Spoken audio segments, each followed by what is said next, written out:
हाँ प्यारे बच्चों, धातुकर्म में जो पांचवा स्टेप है, लास्ट स्टेप है, जो हमें मेटल प्राप्त हुआ है वो भी प्योर नहीं है, शुद्ध नहीं है। तो उसी को हमें शुद्ध करना है, प्यूरिफाई करना है। तो बच्चों आज का टॉपिक यही है, प्यूरिफिकेशन ऑफ मेटल्स, धातुओं का शोधन। इसको रिफाइनिंग ऑफ मेटल्स भी कहते हैं। प्यारे बच्चों, बहुत देखिए आप यहाँ हमने कई 8 मेथड्स लिखे हैं, रिफाइनिंग मेथड्स। पहला है आसवन विधि, इसको अंग्रेजी में कहते हैं डिस्टिलेशन मेथड। डिस्टिलेशन मेथड, इस मेथड द्वारा हम अपने जो मेटल हमको मिला है, इम्प्योर मेटल या क्रूड मेटल, उसको हम प्यूरिफाई कर सकते हैं। सेकंड है बच्चों द्रवण विधि, इसको लिक्वेशन मेथड कहते हैं, लिक्वेशन मेथड। तीसरा है विद्युत अपघटनी विधि, इसको इलेक्ट्रोलाइटिक मेथड कहा जाता है, इलेक्ट्रोलाइटिक मेथड। चौथा है पोलिंग विधि, पोलिंग मेथड, या इसको ग्रीन वुड मेथड भी कहते हैं। और मंडल परिष्करण विधि को जोन रिफाइनिंग मेथड कहा जाता है, in English zone refining method. इसके आगे वाष्प प्रावस्था विधि, vapour phase method, vapour phase method. फिर बच्चों खरपरीकरण विधि, इसको क्यूपेलेशन मेथड कहते हैं, इन इंग्लिश। और लास्ट में लिखा है क्रोमेटोग्राफिक विधि, क्रोमेटोग्राफिक मेथड्स। ये सारे जो मेथड्स हैं, ये सबका उद्देश्य क्या है? जो हमें इम्प्योर मेटल मिला है, अशुद्ध मेटल मिला है, उसी को शुद्ध करना है। इन सभी विधियों में प्यारे बच्चों, ये जो विद्युत अपघटनी विधि है, इलेक्ट्रोलाइटिक मेथड है, ये सबसे बेस्ट मेथड है। बेस्ट इसलिए है क्योंकि इसके द्वारा हम 99.9% प्योर मेटल प्राप्त कर सकते हैं। 99.9% प्योर। बच्चों, इससे ज़्यादा प्योर और प्राप्त भी नहीं हो सकता। कुछ न कुछ गैंग इम्प्योरिटीज़ रहेंगी, लेकिन इसको भी लगभग 100% मानेंगे। हम बताएंगे सबके बारे में। आप देखें पहले आसवन विधि क्या है, इसमें बच्चों होता क्या है, आप ध्यान दीजिएगा। आसवन विधि, इस विधि में जो हमारे पास इम्प्योर मेटल है, उसको हम बच्चों एक राउंड बॉटम्ड फ्लास्क में ले लेते हैं, और नीचे हम यहाँ हीटिंग का प्रोसेस होती है, इसमें यहाँ पे कार्क लगा देते हैं, और यहाँ से बच्चों एक ट्यूब लगाते हैं, नली लगाते हैं, और इधर नली ले आकर के इधर ले आते हैं, और यहाँ पे कंडेंसर भी लगा देते हैं। ये कंडेंसर, इसमें क्या होता है, कोल्ड वाटर आता है और इधर से हॉट वाटर बाहर निकलता है। और बच्चों ये आकर के जो है, इधर इसका जो सिरा है वो यहाँ पे यहाँ एक कोनिकल फ्लास्क रख देते हैं, ये भी एक बर्तन रख देते हैं, इस तरह से कोनिकल फ्लास्क। ये तो बच्चों यहाँ से ये बूंद बूंद करके, ड्रॉप करके यहाँ पर हमें मेटल प्राप्त होता है। इस बर्तन में रिसीवर है, ये ग्राही। अब बच्चों यहाँ पे जैसे हमने इम्प्योर मेटल ले लिया, यहाँ स्टैंड लगा देते हैं, रहता है, स्टैंड से अटैच कर देते हैं। और यहाँ बच्चों जैसे हमने क्या लिया, इम्प्योर मेटल मीन्स अशुद्ध धातु, इम्प्योर मेटल। अब बच्चों यहाँ 2 प्रोसेस होते हैं, डिस्टिलेशन में 2 विधियाँ होती हैं। एक तो यहाँ वेपर्स बनते हैं, वेपराइजेशन। देखो बच्चों ये वेपर्स बनेंगे, और इधर ये कंडेंसर है, कंडेंसर में वाटर फ्लो, इधर से कोल्ड वाटर डालेंगे ठंडा पानी, और इधर से हॉट वाटर बाहर निकालेंगे गर्म पानी, हॉट वाटर। अब होता ये है बच्चों, जैसे यहाँ कौन सी प्रोसेस होगी, वेपराइजेशन। यहाँ पे जो हमारा मेटल है उसका मेल्टिंग पॉइंट, इसमें जो इम्प्योरिटीज़ है, अशुद्धियाँ, उससे कम है।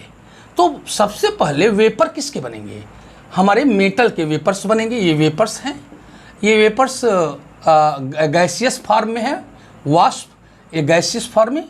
बच्चों ये इधर जब आता है तो इधर ठंडा होता है, और बच्चों ये इस फ्लास्क के चारों ओर हम आइस रख देते हैं, या फ्रीजिंग मिक्सचर, यानी फ्रीजिंग मिक्सचर है या आइस है ठंडा करने के लिए।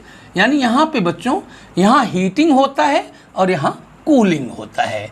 तो इस बर्तन में प्यारे बच्चों क्या इकट्ठा होगा इस बर्तन में, प्योर मेटल, प्योर मेटल यानी शुद्ध धातु। यहाँ इम्प्योर मेटल और यहाँ प्योर मेटल। इसमें होगा क्या, जितने हमारे मेटल्स के पार्टिकल्स हैं वो वेपर्स बन के इधर आ जाएंगे, और यहाँ लास्ट में बचेगा बच्चों क्या, इम्प्योरिटी यानी गैंग, गैंग यहाँ बचेगा, और हमारा जो मेटल है वो यहाँ आ जाएगा। तो यहाँ कौन सा प्रोसेस हो रहा है, यहाँ बोलेंगे वेपराइजेशन हो रहा है, और यहाँ क्या हो रहा है बच्चों, कंडेंसेशन हो रहा है। वेपराइजेशन माने वाष्पीकरण और या वाष्पन, और कंडेंसेशन माने संघनन। तो आसवन, डिस्टिलेशन में दो प्रोसेस होते हैं। डिस्टिलेशन किसे कहेंगे, vaporisation plus vaporisation plus condensation, condensation is equal to distillation, is equal to distillation.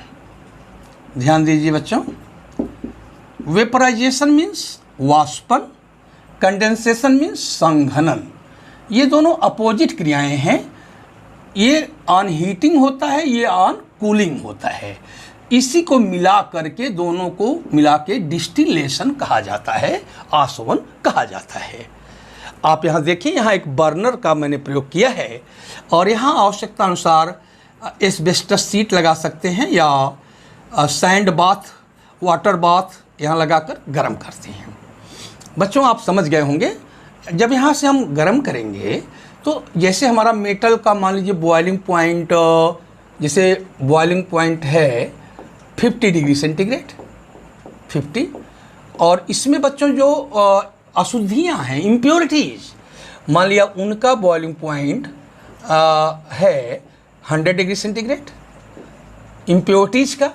तो बच्चों सबसे पहले जब इसका टेम्परेचर गर्म करते करते 50 होगा, तो ये इसका बॉइलिंग पॉइंट 50 था मेटल का, तो वो मेटल वेपर बनाने लगेगा, वेपर्स, वाष्प। बच्चों ये नली के माध्यम से, ट्यूब के माध्यम से वाष्प इधर आएगा, और इधर हमने एक कंडेंसर लगा रखा है, ये ठंडा करने के लिए। चूँकि ये वाष्प गर्म होती है, हॉट होती है, इधर कोल्ड वाटर डालेंगे, इधर से ये चारों ओर चलती रहती है नली के, और इधर से हॉट वाटर निकलता रहेगा। तो वेपर की जो गर्मी है, हीट, वो बाहर निकल जाएगी। तो धीरे धीरे वेपर लिक्विड में कन्वर्ट होगा।